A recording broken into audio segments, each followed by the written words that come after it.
Hi! నేను మీ రమేష్. ఇవాళ మనము ఏదైనా లోన్ తీసుకోవాలన్నప్పుడు ఒక్కొక్క బ్యాంకు ఒక్కొక్క రేట్ ఆఫ్ ఇంట్రెస్ట్ అండ్ ఒక్కొక్క ప్రాసెసింగ్ ఫీ చెప్తుంది కదా! సో, మరి ఆ rate of interest, processing fee కాంబినేషన్‌లో ఏది తక్కువ అమౌంట్ పడుతుందో తెలుసుకోవాలంటే మనము ఈ టేబుల్ అయితే ఉపయోగించి ఈజీగా మనం సెలెక్ట్ చేసుకోవచ్చు. ఓకే. దానికోసం ఏదైనా ఒక లోన్ తీసుకోండి. 1,00,000 లోన్ తీసుకున్నాను. 12% రేట్ ఆఫ్ ఇంట్రెస్ట్ అని చెప్తున్నారు. 12 టెన్యూర్ అనుకోండి. 12 మంత్స్ అనుకోండి. ప్రాసెసింగ్ ఫీ 2% అని చెప్పారనుకోండి. సో, మనము ఇవన్నీ ఇన్పుట్స్ కదా! సో, ఇప్పుడు మనము కాలిక్యులేట్ చేద్దాం. అవి ఎంత ఈఎంఐ ఎంత పడుతుందో.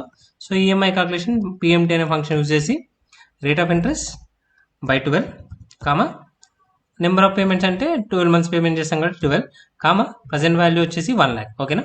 సో, ఈ విధంగా మనం ఈఎంఐ కాలిక్యులేట్ చేసుకోవచ్చు. దాని తర్వాత టోటల్ అమౌంట్ అంటే ఈఎంఐ ఇంటూ ఏదైతే 12 మంత్స్ ఉందో అది టెన్యూర్ ఉందో టెన్యూర్ ఇవ్వాలి. సో, అప్పుడు మనకి టోటల్ అమౌంట్ వచ్చేసింది. టోటల్ అమౌంట్ మనం పే చేసేది మైనస్ తీసుకున్న అమౌంట్ అంటే మనకి టోటల్ ఇంట్రెస్ట్ ఎంత వస్తుంది. సో, మళ్ళీ ప్రాసెసింగ్ ఫీ కూడా యాడ్ చేస్తారు కదా! ప్రాసెసింగ్ ఫీ వచ్చేసి మనం తీసుకున్న దానిపైన 2% అని చెప్తారు అనుకోండి. సో, ఇది ఇంటూ ప్రాసెసింగ్ ఫీ 2% ఓకేనా. సో, ఇవి 2 కలిపితే మనకి ఎక్స్ట్రా పేయబుల్ ఓకేనా. టోటల్ ఎక్స్ట్రా పేయబుల్ వచ్చేసి టోటల్ ఇంట్రెస్ట్ ప్లస్ ఈ ప్రాసెసింగ్ ఫీ ఓకేనా. సో, ఇప్పుడు మనకి ఇలా ఉన్నప్పుడు ఇంత ఎక్స్ట్రా ఫీ అవుతుంది. ఒక్కొక్కరు 11% ఇస్తానంటారు. దాని ప్రాసెసింగ్ ఫీ ఒకటి చెప్తారు కదా! సో, మరి ఇలాంటి కాంబినేషన్‌లో మనం ఒక టేబుల్ 11%, 12%, 13%, 15% ఇచ్చారు. ఇక్కడేమో ప్రాసెసింగ్ ఫీ 1%, 2% అలా ఇచ్చారనమాట. సో, ఈ కాంబినేషన్‌లో మనకి ఆ టోటల్ ఎంత పడుతుందని తెలవాలనుకుంటే మనము ఇవన్నీ డిపెండెంట్స్.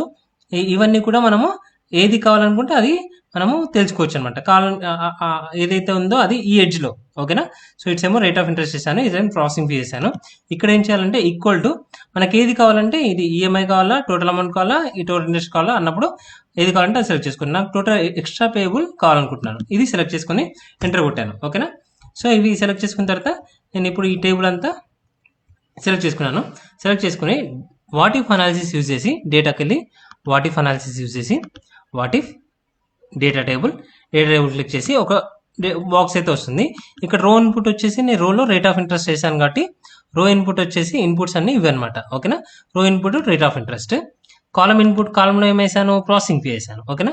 కాలంలో ప్రాసెసింగ్ ఫీ వేసాను. ఒకవేళ మనం ఈ టెన్యూర్ కానీ లోన్ అమౌంట్ కానీ కూడా తీసుకుంటే తీసుకోవచ్చు. బట్ నేను ఇప్పుడు ఇవి వేసాను కాబట్టి వీటిని బేస్ చేసుకొని మన వాల్యూస్ అయితే వస్తాయి.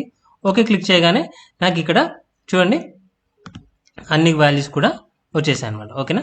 సో, ఈ విధంగా మనము ఈ డేటా టేబుల్లో ఏది తక్కువ పడితే అమౌంట్ పడితే 12% రేట్ ఆఫ్ ఇంట్రెస్ట్, 1.5% వద్ద 8,669.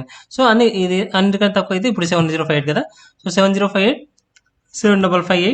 సో, ఈ విధంగా మనం ఏది తక్కువ పడుతుంది, ఏ ప్రాసెసింగ్ ఫీలో ఏ రేట్ ఆఫ్ ఇంట్రెస్ట్‌లో ఏది తక్కువ పడుతుంది అని చెప్పేసి మనం ఈజీగా కనుక్కోవచ్చు అనమాట ఓకేనా. అప్పుడు మనం అది సెలెక్ట్ చేసుకోవచ్చు ఈజీగా. Thank you.